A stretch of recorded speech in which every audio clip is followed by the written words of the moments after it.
Today's main theme is growing is not easy about Ron's Odyssey.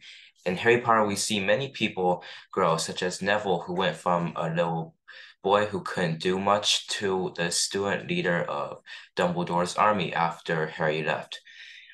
Or Hermione, just a regular Muggle-born who was very interested in magic and became the smartest witch of their time. And even Harry, who was a little boy who knew nothing about magic, turned into the chosen one. But today, the person who grew the most throughout the seven books was probably Ron. So today we will be talking about Ron's Odyssey, about his growth, and it is not easy. All right, so before we look at Ron's story, we'll look at Odyssey first.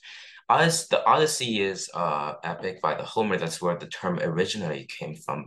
But nowadays in modern culture, we see many things reference the word Odyssey. Do you guys know any of these on this slide? For example, we have three games here on the right. Have you guys played any of them?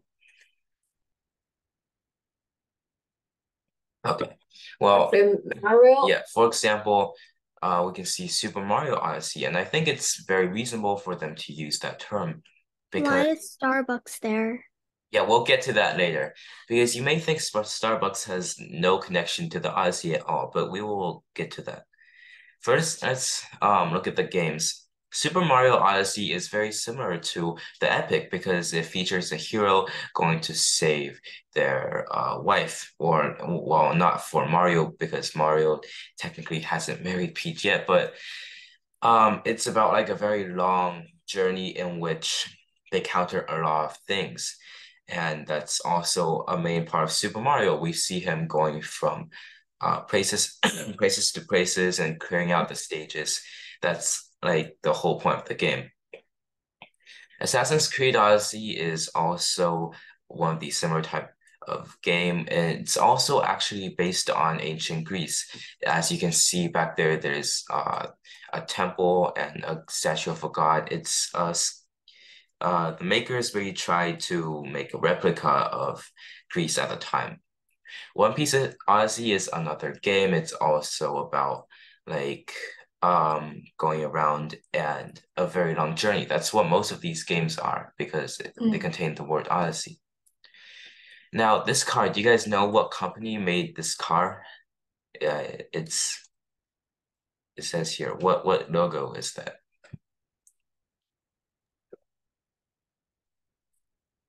You guys know Honda. what?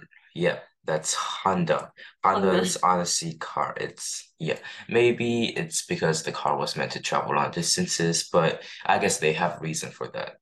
Mm. Now, lastly, Starbucks. Previously, we mentioned it, but I said I will go into it later. And so, Starbucks doesn't have a product named Odyssey or anything, but it's mainly their logo. Do you know what their logo is based off of? Like, this logo. Do you guys know what it's based off of? It looks like a mermaid. Some people think it's a No, mermaid, no, the but mermaid. no, just let me finish. It's like a lot of these sea people look alike, but this one is a siren from the Odyssey. The Odyssey, Odysseus has a part where he passes the land of the sirens in which they sing a song, and whoever hears it will they sing a song about their deepest desires. So it changes for everybody, but those who hear it will be tempted to jump off their ship and swim to the shores, in which they will die and the silence will eat them. And Odysseus gets warned about this by Circe. So he tells his people to put beeswax in their ears, to put wax in their ears so they won't hear it. But Odysseus wants to hear what his deepest temptation is. So he tells them to tie him against the mast so he can hear it without jumping off. And so yeah, that's how he basically got past it. So I guess Starbucks chose that because it sort of symbolizes a lure to temptation or something because a lot of people people buy Starbucks every day. It's like they're addicted to it. And that's also what the sirens sing about, what people want the most. And a lot of people want Starbucks. All right, so now we've got these modern Odysseys out of the way. Let's look at the original Odyssey, and it'll just be a basic review of it, of the Homer's epic Odyssey, and then we can go on to Ron after this.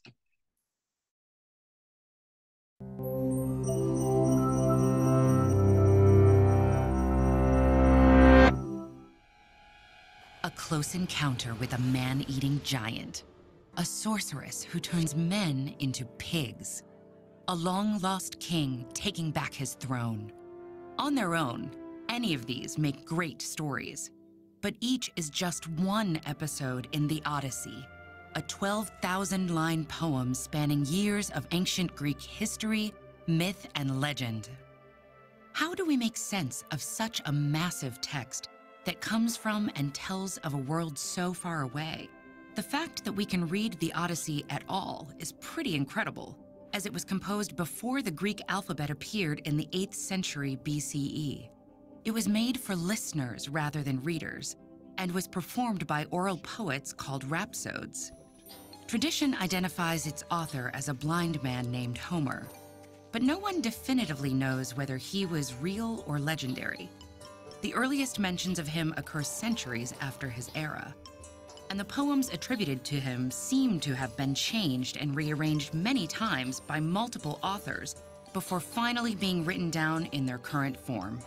In fact, the word rhapsode means stitching together, as these poets combined existing stories, jokes, myths, and songs into a single narrative. To recite these massive epics live, rhapsodes employed a steady meter, along with mnemonic devices like repetition of memorized passages or set pieces. These included descriptions of scenery and lists of characters, and helped the rhapsode keep their place in the narrative, just as the chorus or bridge of a song helps us to remember the next verses. Because most of the tales were familiar to the audience, it was common to hear the sections of the poem out of order. At some point, the order became set in stone, and the story was locked into place as the one we read today. But since the world has changed a bit in the last several thousand years, it helps to have some background before jumping in. The Odyssey itself is a sequel to Homer's other famous epic, the Iliad, which tells the story of the Trojan War. If there's one major theme uniting both poems, it's this: do not, under any circumstances, incur the wrath of the gods. The Greek pantheon is a dangerous mix of divine power and human insecurity, prone to jealousy and grudges of epic proportions. And many of the problems faced by humans in the poems are caused by their hubris, or excessive pride in believing themselves superior to the gods. The desire to please the gods was so great that the ancient Greeks traditionally welcomed all strangers into their homes with generosity, for fear that the strangers might be gods in disguise. This ancient code of hospitality was called xenia. It involved hosts providing their guests with safety, food, and comfort, and the guests returning the favor with courtesy and gifts if they had them. Xenia has a significant role in the Odyssey, where Odysseus in his wanderings is the perpetual guest, while in his absence, his clever wife Penelope plays non-stop host. The Odyssey recounts all of Odysseus's years of travel, but the narrative begins in medias res, in the middle of things. 10 years after the Trojan War, we find our hero trapped on an island, still far from his native Ithaca and the family he hasn't seen for 20 years. Because he's angered the sea god Poseidon by blinding his son, a Cyclops, Odysseus's passage home has been fraught with mishap after mishap. With trouble brewing at home and gods discussing his fate, Odysseus begins the account of those missing years to his hosts. One of the most fascinating things about the Odyssey is the gap between how little we know about its time period and the wealth of detail the text itself contains. Historians, linguists, and archaeologists have spent centuries searching for the ruins of Troy and identifying which islands Odysseus visited. Just like its hero, The 24-book epic has made its own long journey through centuries of myth and history to tell us its incredible story today.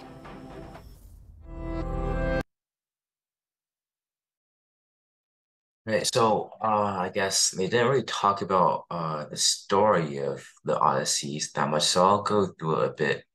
So basically, after the Trojan War, which we won't talk about today because that's not our main point. The main point is about the Odyssey. As it said in the video, the Odyssey is like a sequel to the Trojan War, a giant war fought over Troy. So Odysseus, one of the generals on the winning side, after they fight, everybody needs to go home. So he decides to go home, but then a wind blows him away, and then he goes to a lot of different islands with a lot of different dangers. He, in one of the early islands, he blinds a Cyclops who tries to eat his people. But then he got like really proud and he told the Cyclops his name. So the Cyclops was enraged that he got blinded by a tiny little guy because Cyclops are like giants, they're very big. This Cyclops, Polyphemus, is also the son of Poseidon, so he prays to Poseidon, the god of the sea.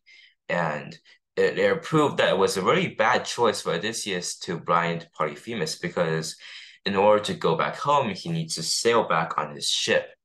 So if he angered the god of the sea, that would not be very easy. So Polyphemus prays to Poseidon, and Poseidon makes Odysseus' life 10 times more difficult by just sort of cursing him with bad luck and all that stuff, making the way home very hard. And throughout his Odyssey, he eventually loses his whole crew, his whole fleet, gets stranded on an island with only one person and for 7 years. And then when he finally gets to go home, Poseidon still wrecks his ship. But the story really begins when he, at the end of his 7 year stay on that island, because I think it's like Homer's style of writing to randomly butt in into the middle of a story. He did that during the Iliad too. The Iliad is about the Trojan War, but the Iliad actually starts on the last few days of the Trojan War. He doesn't really talk about anything that happened before it, except for some major stuff you needed to know. For example, what caused it, and like some of the starting events. And then he just goes on to keep going in chronological order and tells you about what happens later. Same with the Odyssey. We begin in Odysseus. He's about to leave the island he stayed at for 7 years. Ogygia is the moving island of Calypso. And he goes to another island, which is very uh, welcoming to him, and he explains everything that happened before coming and they're over like a feast. And then he goes home in the other half of the story where he kills all the suitors we talked about that a few lessons ago. So that's Odysseus's Odyssey, basically Odysseus's journey. That's what the word came from. Odyssey is a long and difficult journey, and that is indeed what Odysseus went through because, well, it took him 10 years, his whole crew died, and even when he made it back, he found his palace infested with suitors. So that's basically the Odyssey, a long and difficult journey.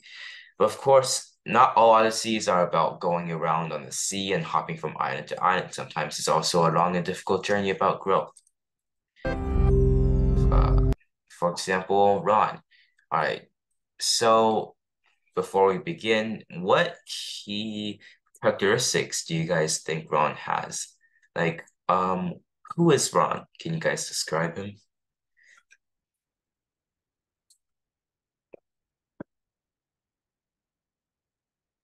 For example, in the beginning, Draco Malfoy described him as red hair, freckles, and hand-me-downs. He must be a Weasley. Uh, he's the youngest son of the Weasley family. Who else is he? What's his relationship with our main character? What's his relationship with Harry? Friend? Yeah, are they friends or enemies or What are they? Or do they have just not have any relationship at all?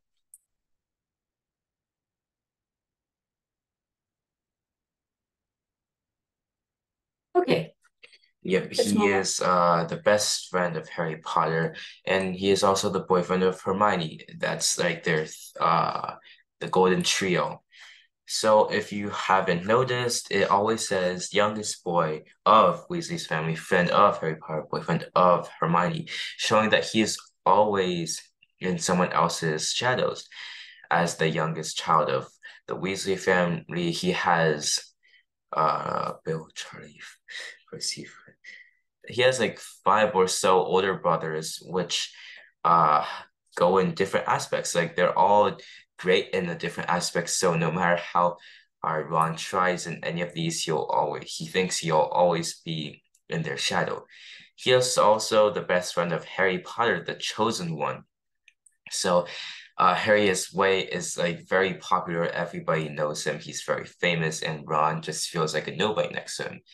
He's very rich. Yeah, Harry is also very rich because of the money his parents left him, while the Weasley family is actually very poor.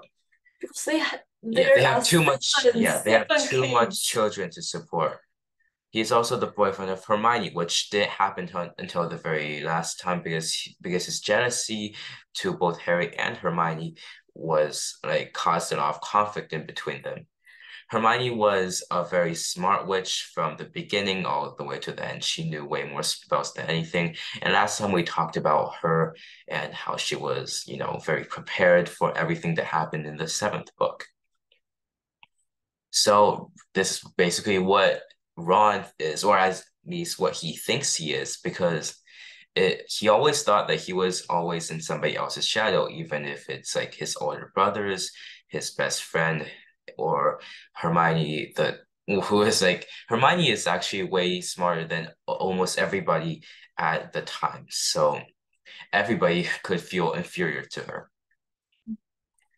So, do you guys still remember who these people are? Who are The these? Weasley family. Yeah, the Weasley family. But like, do you guys know who Ron's older brothers and his Younger siblings? sister.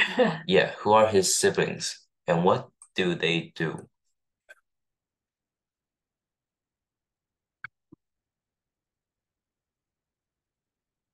I guess. Do you know them? All right, so the first one is William Weasley, but we all call him Bill. He was head boy at Hogwarts, and now he works at Gringotts. And the next we have wait, He married. he married Fleur, who is also a Triwizard competitor. So this is Bill, and then we have Charlie Weasley, who now works with magical creatures.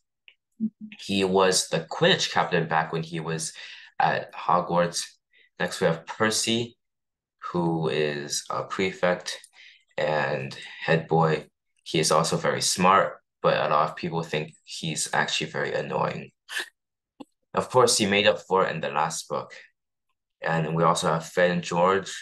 Fred died sadly, but they were like very popular kids at school. Like they were very funny pranksters and Oh, they had a lot of friends. I have a question. Who left? Who just 1 year?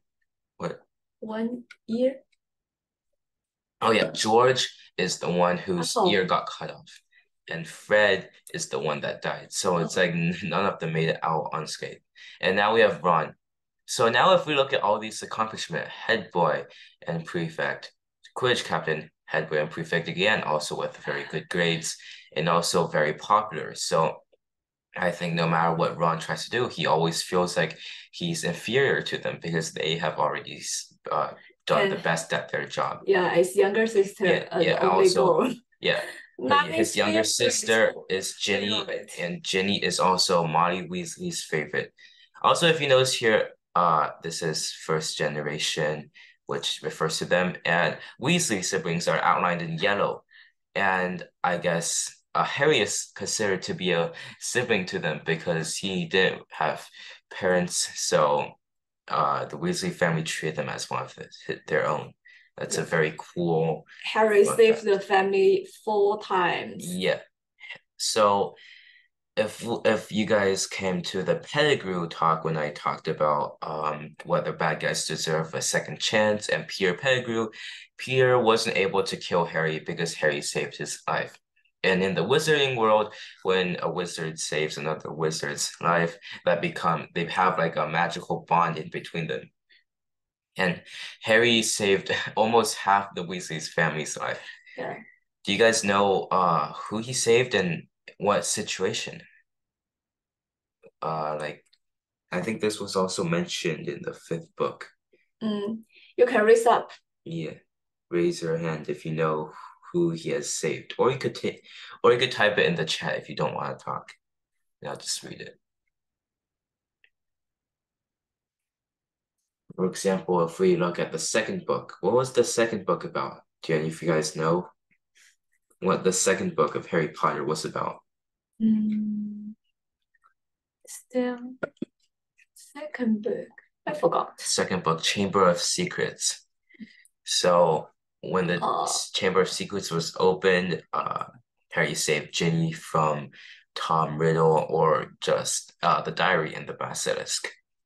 So first Weasley saved. Now in the fifth book, he had a vision when he was having dreams from Voldemort. He had a vision about Arthur Weasley getting attacked. So that's another, and then he's informed Dumbledore and they sent people to help him. So that's another one.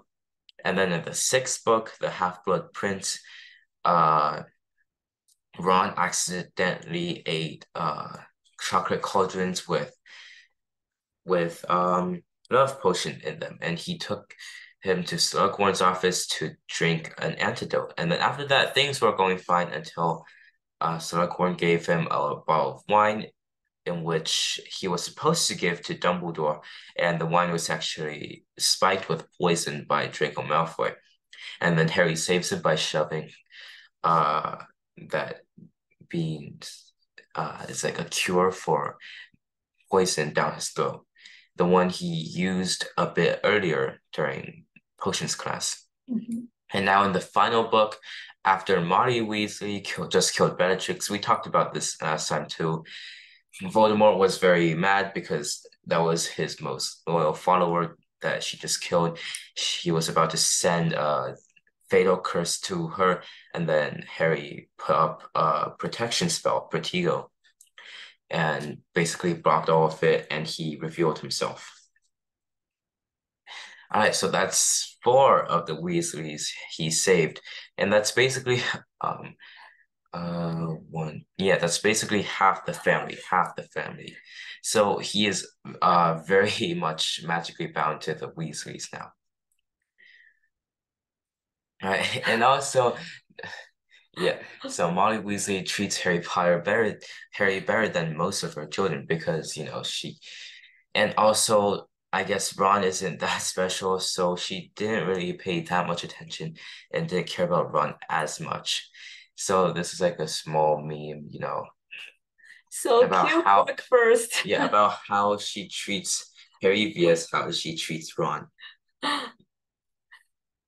Of Cool. course, after when Ron got his prefect badge in the fifth book, he and Hermione got their prefect's badges.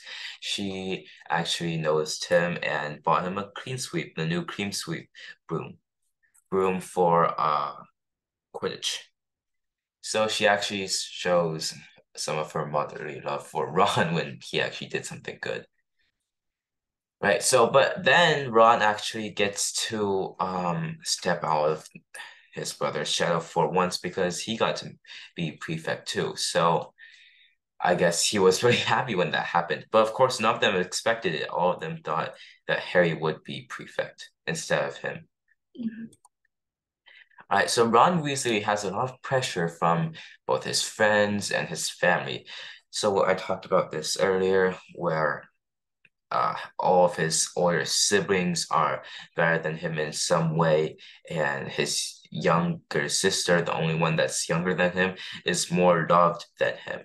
So he always, yeah, right here, if you see all of them, this is Ron, and all of them behind are like all of them have some sort of accomplishment, and Molly Weasley is hugging Ginny. So I guess like the picture would still be the same even if Ron was taken out. So that's probably how he felt. That was their picture when they visited Egypt, by the way. So Ron has a lot of pressure from that because all of his older brothers are better than him in some way. Bill being head boy and prefect and working on Green Gods, he got like a really good job. He also married Fleur de Cour. Okay, her name is hard to pronounce, but because she's from a different country, right? She only came to Hogwarts for the Triwizard Tournament. But of course, she has a bit of Vita blood in her, which sort of is like the Harry Potter equivalent to sirens because they are unresistible. So he once asked Fleur to the Yule Ball, and he just ran away. So I guess he also is envious of Bill. Uh, Okay, next is Charlie, who was Quidditch captain. So if Ron decided to go into, the Quidditch path, he would still be outclassed by Charlie. And Charlie now works with a bunch of dragons.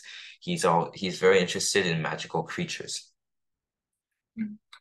Next is Percy, who has near perfect grades and is also both prefect and head boy. Another, basically, also he's sort of similar to Bill, except he probably has better grades because he's very focused on studying. Next is Fred and George. Though they aren't very good at studying, they still are very successful in their careers because they were very popular at school and they were also very smart at inventing stuff. They made a bunch of magical stuff that they sold and was very popular. And lastly, Ginny, who is even though she's younger than Ron, she is more loved because she's the only daughter. And also in the seventh book, even Ginny was invited to Slughorn's club, the Slug Club, which is basically like a group of people who Slughorn thinks that they have the best connections, and also maybe a few talented people. Because Ginny originally wasn't supposed to go, but then he saw her pulling off a really complicated spell and then invited her there. So even Slughorn sees more in Ginny than in Ron, and he just doesn't know who Ron is. So all of his siblings surpass him in one or another way. So he always feels like there is no way he'll be better than any of them. But of course, later on, we see that he actually does do very good. He's a very good keeper in Quidditch. He also got to be prefect. And well, he also proved to be very useful to Harry when they were destroying Horcruxes, which I will talk about later. All right, next to Ron and Harry. So next to Harry, he just seems like a nobody because Harry Potter is the boy who lived, the chosen one, the main character of the story. Everybody knows who he is. He has like lightning-shaped scar. And Ron is very jealous because first of all, Harry has a lot of money. Second of all, he's famous and always in the spotlight. So in the fourth book, he really sort of gets that feeling out because he thinks Harry is just always trying to be popular, be the popular one, and he just gets very annoyed by it. And lastly, Hermione. Has been always smarter than all of them. For example, in the first book, there's a very famous theme scheme. In that scene, they're practicing the levitating spell. Ron goes like Wingardium Leviosa with his wand, and Hermione stops him and tells him how he's done. And of course, Ron's like, "Oh my God, she's a know-it-all." But of course, he just says that because he knows he's inferior to her in magic. So that's another pressure because he's just weaker than in magic, right? He just can't get sometimes it done. See, he was going to think that Harry would do as bad as him, but at least Harry knows how to duel. He knows how to use spells good. And Hermione knows a ton of spells and can excel at anything. And Ron just feels like he's left out.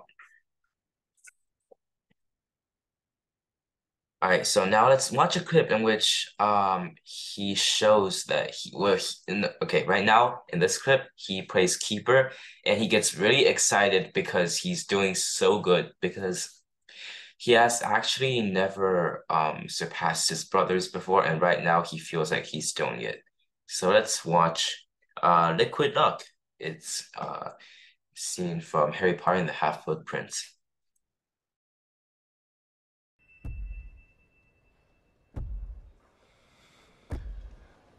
Good luck, Aaron. I'm counting on you, Ron. I've 2 galleons on Gryffindor, yeah? Who's there? What's he wearing?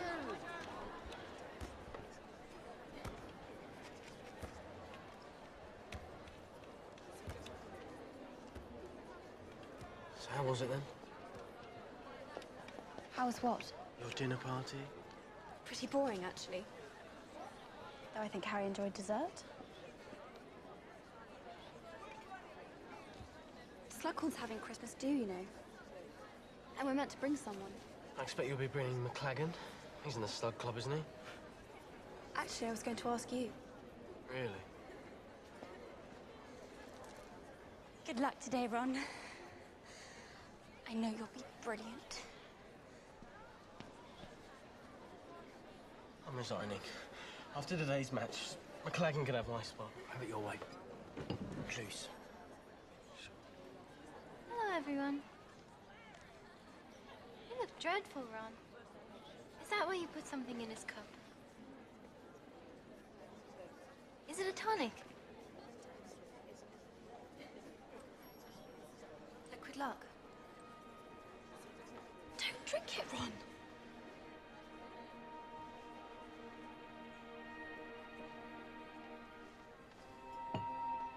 You could be expelled for that. I don't know what you're talking about.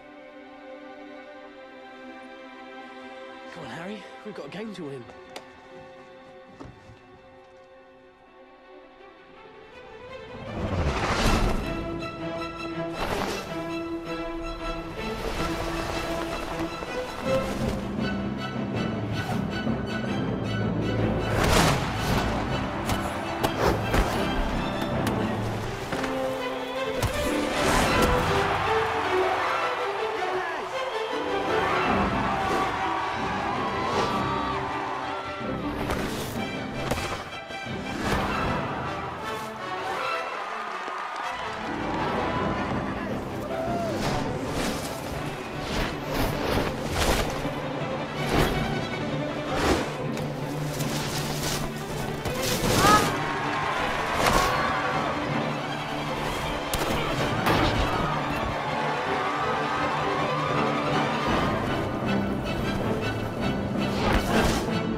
Shouldn't have done it. I know. I suppose I could have just used the Confunders charm. That was different. That was tryouts. This was an actual game. Didn't put it in. Well, only thought you did.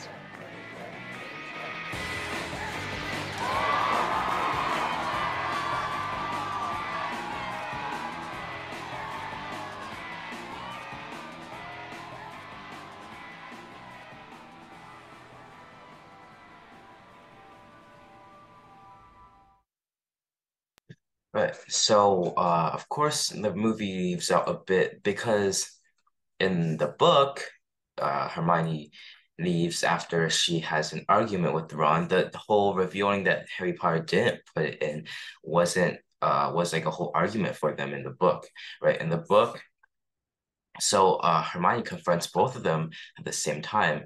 It's like, Harry, you're gonna be expelled for that because it's illegal to use liquid luck in competitions or elections or any of that because that's obviously gonna be very rigged.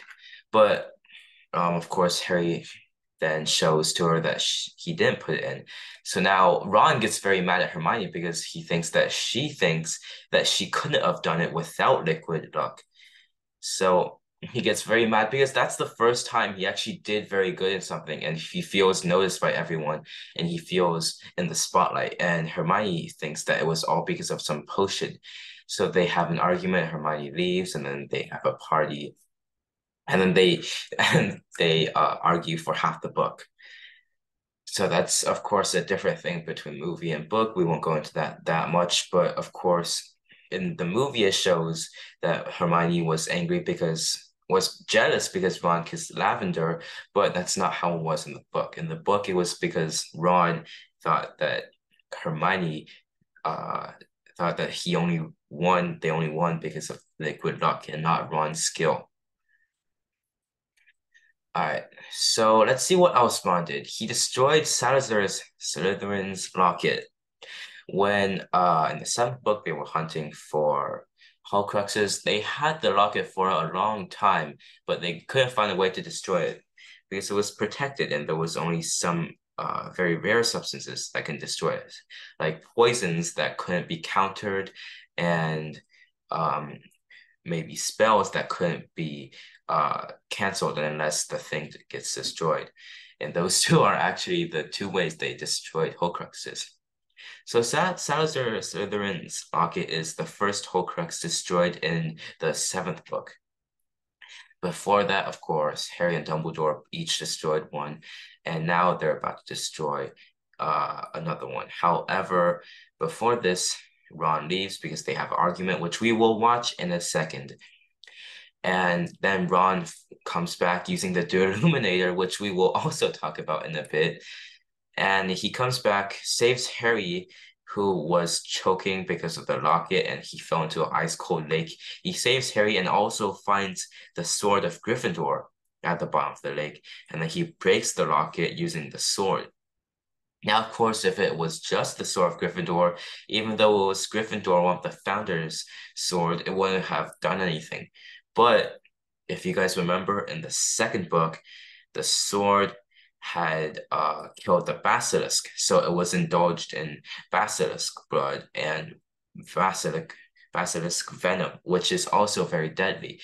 If you guys read the second book, you would know that the diary, the first Horcrux created by Voldemort and also the first one to be destroyed, was destroyed by a basilisk fang, which had venom in it. And basilisk venom only had one cure, which was phoenix tears.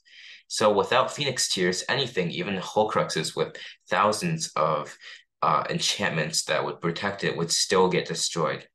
And because the sword has been through that fight, it is imbued with basilisk venom, allowing it to destroy Horcruxes. And they used it to destroy the locket, and then they got scammed by Griphook, who took the sword. So they wouldn't use it to destroy anything until later on. Will help a lot in the seven books. Yeah. In the seventh book, Ron helped a lot. He actually destroyed more Horcruxes than Harry personally did. And we will talk about that once we're at the Horcrux page. So now, the reason also why Ron left, it's also part of Ron's Odyssey as its growth, right? He had the Horcrux on, which amplified their negative thoughts. So Ron always felt inferior to Harry, and during the seventh book, while he had the rocket on, they had a small fight because, well, not a small fight, it was a very big fight, which caused Ron to leave for the middle part of the book. And because of that, Ron left, and he instantly regretted it and kept thinking of a way to come back. That is a part of his character development because Ron, at first, he felt inferior, he felt jealousy and all of these emotions, which were shown when he tried to destroy the locket. The locket, as an attempt to protect itself, projected images of Ron's greatest fears, and we find out that his greatest fear isn't actually spiders; it's actually being inferior to Harry, Hermione, and jealousy over them. So, but he eventually overcomes that and destroys the locket to show that he has grown up. He's grown up and he's past those fears, and those don't scare him anymore. So his resolve helps him conquer his fears, which is also a very common theme in throughout many stories, and we see them with Ron. All right, let's watch a video of why he is gone, and after this video, we'll talk a bit more if the video doesn't explain enough, and we'll talk about how he came back.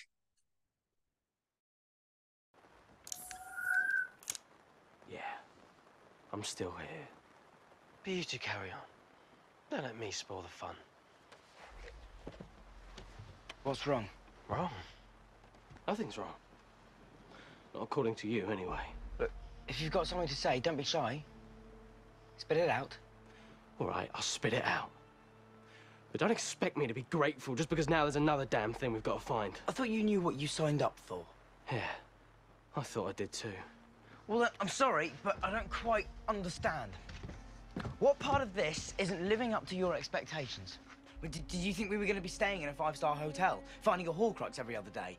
You thought you'd be back with your mum by Christmas? I just thought, after all this time, we would have actually achieved something. I thought you knew what you were doing. I thought Dumbledore would have told you something worthwhile. I thought you had a plan. I told you everything Dumbledore told me. And in case you haven't noticed, we have found a Horcrux already. Yeah, and we're about as close to getting rid of it as we are to finding the rest of them, aren't we? Ron, please take the Horcrux. You wouldn't be saying any of this if you hadn't been wearing it all day. Do you know why I listen to that radio every night, dear? To make sure I don't hear Ginny's name. Or Fred. Or George. Or Mum. What, you think I'm not listening too? You think I don't know how this feels? Oh, you don't know how it feels! Your parents are dead! You have no family! Stop! Stop! Fine, then go! Go then!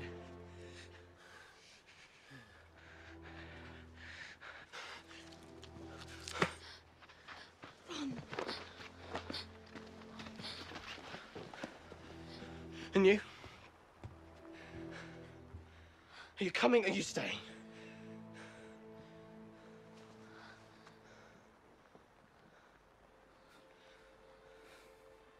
Fine. I get it. I saw you two the other night. Ron, that's nothing. Ron! Ron, where are you going? Come back. Ron!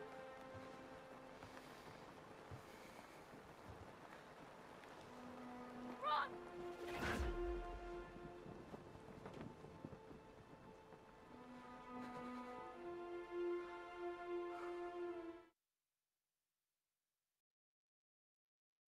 Hmm? Okay, so that's basically how Ron left, and of course he comes back later, but guess that's also like a different everything that changes with this personality. Yeah, first we see how he's like very on board with this idea, and then because of the Horcrux, he feels like they're doing nothing, and also he's also jealous because he saw Harry get very close to Hermione, and that so he there leaves. But of course, all of this was amplified because of the Horcrux. So he immediately wants to come back, but then when he comes back, he couldn't find them anymore.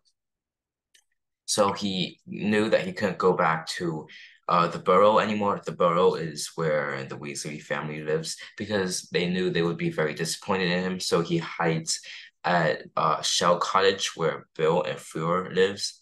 And he stays there until one day he was playing with his Deluminator, also known as the Outer, left behind to him by Albus Dumbledore. Dumbledore left each of them a gift. For Hermione, she got a book about Tales of Beedle and the Bard, basically a book for children, but there was a hint about the Deathly Hallows in it. Ron got the Deluminator because Well, at first he didn't know what it was for. He thought it was just for taking out light and storing it.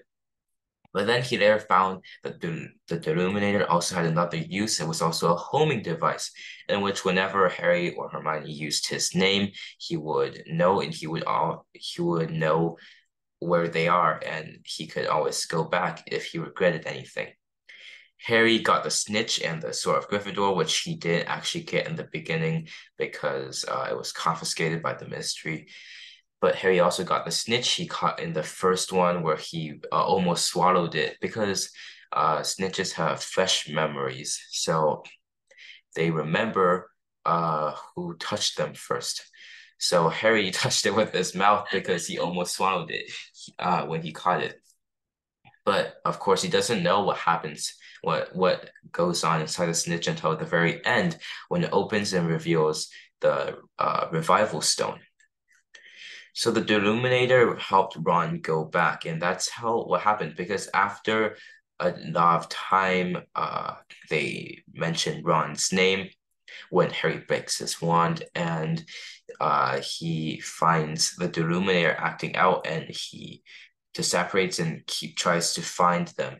And after a bunch of time, he couldn't find them until Harry one day goes out, sees a silver doe, which is Snape's Patronus, and sees the sword of Gryffindor in the lake, and he goes into it, tries to get it, but then Ron heard him struggling because the Horcrux senses danger and it's trying to keep Harry from getting the sword because it knows that it's gonna die, it's gonna get destroyed.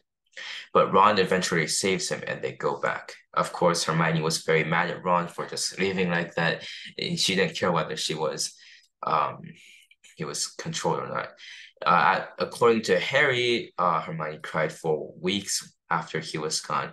So it showed that she cared very much about Ron. And also after this incident, Ron shows more, he becomes more caring to his friends and he tries to act as if nothing happened because he just wants to have his friends back. Yes, Ron is royal friends, Loyal. loyal friends Yeah. to Harry. Mhm. Yeah.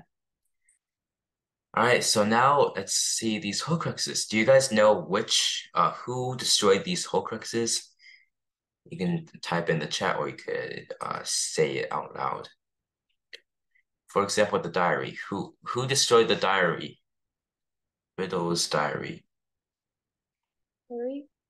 Yeah, Harry did it, right? In the second book, he used a basilisk fang and stabbed it. Okay, the second one, the ring which had the resurrection stone in it. Who destroyed that one? Dumbledore. Yeah, Dumbledore. All right, what about okay, this isn't in chronological order, but let's go to the locket first because the locket was destroyed before the cup. Who destroyed the locket? Well, we just talked about that. There's no way you guys don't know. We just had a slide about it. Who destroyed Slytherin's locket? Ron, of course. Ron destroyed Salazar Slytherin's locket. All right, what about the cup? Who destroyed the cup? The cup of Hufflepuff. Of course, Ron does it. Ron And and Hermione. Hermione. Yeah, Ron and Hermione. So we'll count that like as a half point for Ron. But I guess it was Ron's idea, so we'll count it as Ron and Hermione. Bless you. Sorry. All right. All right, what about the diadem? Does anyone know who destroyed the diadem of Ravenclaw? It's a trick question. I don't know if you Yeah. guys know. Who destroyed the diadem?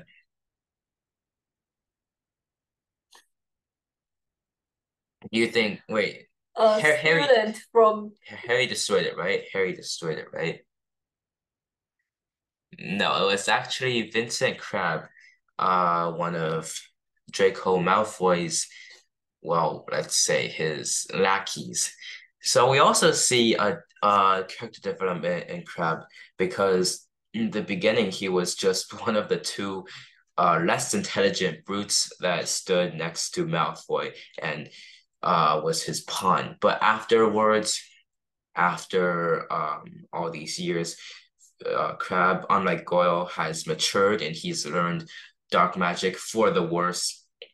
And now, after all that, he is no longer Draco's pawn, and he unleashes Fiend Fire, which is a fire that stops at nothing to burn everything in its path. Basically ravages the whole of the room of requirement and also destroys the diadem. So I guess it might be accidental, but the Slytherin house actually did something good and destroyed the diadem of Ravenclaw. Last but not least, Nagini, the snake. Who killed the snake? I mentioned the boy as the Beginning we talked about him. Yeah. Neville, right? Neville Longbottom. That's also And you forgot one. Well, no, like Harry. Yeah, Harry isn't on this one. Of course. Okay, so let's Voldemort. Voldemort is not Horcrux, but we can say he is the last bit of soul. So the seven destroyed 2. Yeah, there's 7 Horcruxes. Harry destroyed 1. Dumbledore destroyed 1. Ron destroyed 2. Yeah. Vincent Crabbe destroyed 1, and Neville destroyed 1, and Voldemort destroyed 1. Voldemort destroyed his own Horcrux without knowing it. And of course, we can give Harry an extra point because he killed Voldemort, the last piece of his soul. But in terms of Horcruxes, Ron actually destroyed 2 Horcruxes, more than anyone did in this whole series of Horcrux destroyers. So Ron actually contributed a lot to this. He actually destroyed 2. Of course, one of them was with Hermione, but that was still his idea. We talked about Slytherin's locket, so now let's talk about the other one he destroyed. Of course, they had it after they went to Gringotts. They were planning to use the sword on it, but then Griphook scammed them and took the sword. Not really scammed them, but that was part of their agreement. So now they had nothing to destroy it with. But then they realized that the only reason they could destroy Horcruxes with the sword was because it used basilisk venom. And now they're at Hogwarts. They have access to like I don't know, like 50 basilisk fangs. So they went to the Chamber of Secrets, and Ron mimicked Harry's parcel tongue when they went into it. Like he actually mimicked it. He remembered the sound, and it's not like he knows it, but he knows the sound. He can produce it. And they went in and they stabbed the locket. Right, so that's basically, he destroys all of them. Of course, we can also see every one of these people who actually have the courage to destroy a Horcrux. They all have character growth. We don't even need to mention Harry Potter because, of course, he does. He's like our main character. Goes from an innocent little boy to a teenager with problems. Dumbledore, of course, I guess he's always been a very mysterious figure, but if we want to look at only the change in the 7 books, then we wouldn't see much. But if we look at the development through his entire life, he went from a person who believed in the greater good to a person who actually believed in the good rather than just the greater good. And then we spent the whole class talking about Ron and his development, how he went from the youngest boy of the Weasleys, only just a friend of Harry Potter. Like people who see him will say, "Oh my God, you're Harry's friend," not "Oh my God, you're Ron." So he turned from a nobody into somebody. He became a prefect, and he also became a Quidditch star. He was like, because every time Harry always got into some sort of trouble. So for the times when he actually started after Oliver Wood left and Ron became the keeper, Harry always got in trouble and for some reason just couldn't participate in half the Quidditch matches. So Ron sort of just took his place and became the Quidditch star. And he was basically a very great keeper, except he just never had the self-confidence because he always thought he was inferior. But later on, he got confident, and that's where we see the character development. As for the Diadem Destroyer, Vincent Crabbe, we can also see a small bit because I have actually never actually seen him talk that much in the first 6 books because he was always just someone who stood behind Malfoy, someone who would assist him in basic tasks. So when he actually did something of his own, it actually shocked me that he actually wasn't going to be Draco's pawn anymore. Lastly, Neville. In the beginning, he knew basically no magic. When he was about to stop Hermione, Ron, and Harry from doing anything reckless, he said, "I'll fight you," with his fists up, like he was gonna box them. But of course, Hermione used a jinx on him and made him unmovable. But in the end, he became the student leader of Dumbledore's army, and he killed Nagini, destroying Voldemort's last Horcrux. All right. So before we end, let's look at Ron's growth between it's just gonna be a very compilation of his moments throughout the 4 year throughout the the 4 minutes, but 7 years, 7 books. No thanks. I'm all set. Well, it's not very good, is it? Of course, I've mental that one, I'm telling you. Lord Weasley! Oh! Shut up, Harry. She needs to sort out her priorities. Leviosa! Stop.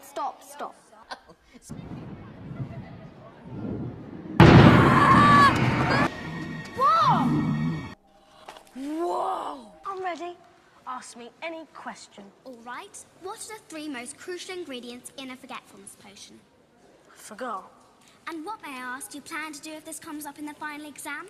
Copy off you? No, you won't. Besides, according to Professor McGonagall, we're to be given special quills, bewitched with an anti-cheating spell. That's insulting. It's as if they don't trust us. Kill us faster. Oh, now I can relax. They were starving him, Mum. There were bars on his window. Well, you best hope I don't put bars on your window, Ronald Weasley. My wand. Look at my wand. It's disgusting. Oh, stop it. Ah. Wait, spiders. Why couldn't we follow the butterflies? Can we panic now? Shove off, Malfoy. Ron!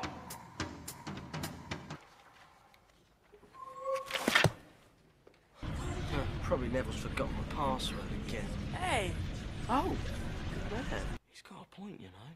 You're gonna suffer, but you're gonna be happy about it. To those who've forgotten how to listen. Wake up, Ronald. Bloody hell. Place your right hand on my waist. Where?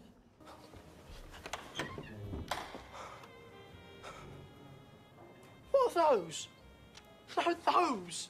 My dress robes. Well, they're all right. No lace, no dodgy little collar.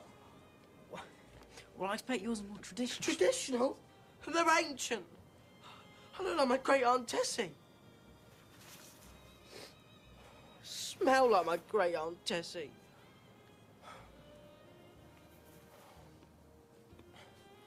Murder me, Harry. You helped. Well, yeah, a bit. Gabrielle, ma belle, viens. Merci.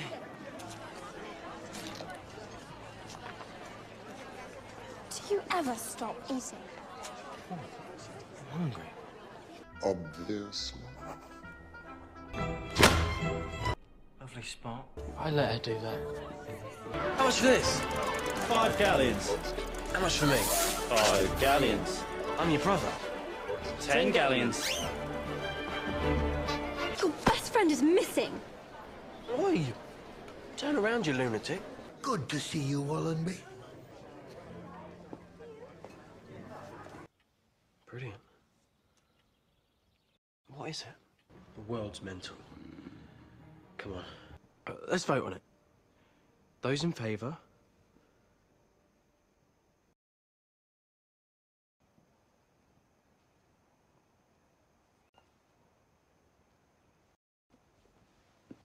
Twilight's fine. Better, actually. I've got Dumbledore. I got about 6 of him.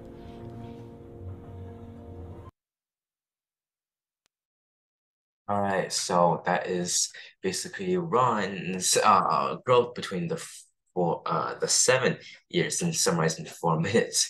So this really shows like how all characters grow, especially throughout a very very long series, the whole 7 books and 7 years inside the book. There's no way he wouldn't grow, right? All characters grow, especially around this age when they turn from little kids to full-grown adults. And this really shows how many people over the course of story grow, and it's not easy to change how they are, but it always happens. 是的，谢谢大家。然后我们下一周呢，在同一时间还会跟大家见面。我们下一周会讲到，被束缚的邓布利多这一节，我们会讲到邓布利多他这个人物的成长，然后他是如何从。他如何在他的这一生里头是如何有一些理念是在变化，而有一些理念终其一生都没有变化？他是如何被他的责任和义务所束缚，又是如何的在最后的时刻，然后牺牲自己成全了别人。All right. So next time we'll be talking about Dumbledore and how he has changed. This time, today we sort of like mentioned Dumbledore, but we won't go into him that much because we will talk about him next time. We'll also get some ideas from the time we talked about the greater good, and we will talk about Dumbledore's life and how he changed throughout the book next time. All right, and okay, that's it for today, and